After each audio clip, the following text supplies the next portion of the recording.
ব্রহ্মদৈত্য। ব্রহ্মদৈত্যের গল্প শুনতে চাও? Welcome to the second episode of ভূতেদের অরিজিন। অনেকে বলে ব্রাহ্মণরা অপঘাতে মারা গেলে তারা ব্রহ্মদৈত্য হয়ে যায়।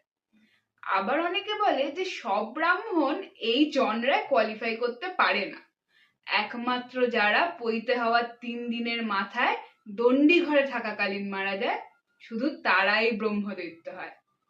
তবে যাই হোক না কেন, এই কথাটা কিন্তু অস্বীকার করা যায় না যে ব্রহ্মদৈত্যরা হলো ভূত সমাজের সব থেকে উচ্চ শ্রেণীর ভূত। তারা খুবই পবিত্র এবং দয়ালু। একবার যদি এনারা কারোর ওপর সন্তুষ্ট হন তাহলে তার লটারি লেগে গেল, আর কারোর ওপর যদি অসন্তুষ্ট হন, থাক, দুঃখের কথা আর নাই বা বললাম। এবারে এনাদের পোশাক আশাক নিয়ে যদি বলতে হয় তাহলে বলবো এনাদের ন্যাড়া মাথায় শুধু একটা টিকি, পরনে ধুতি, একখানা পৈতে আর পায়ে খড়ম, হাতে একটা ছড়ি থাকলেও থাকতে পারে। আবার অনেকের হুকো খাওয়ার খুব শখ হয়। আর এই সব কথা সত্যি কিনা একবার যদি যাচাই করে দেখতে চাও, খুব সিম্পল।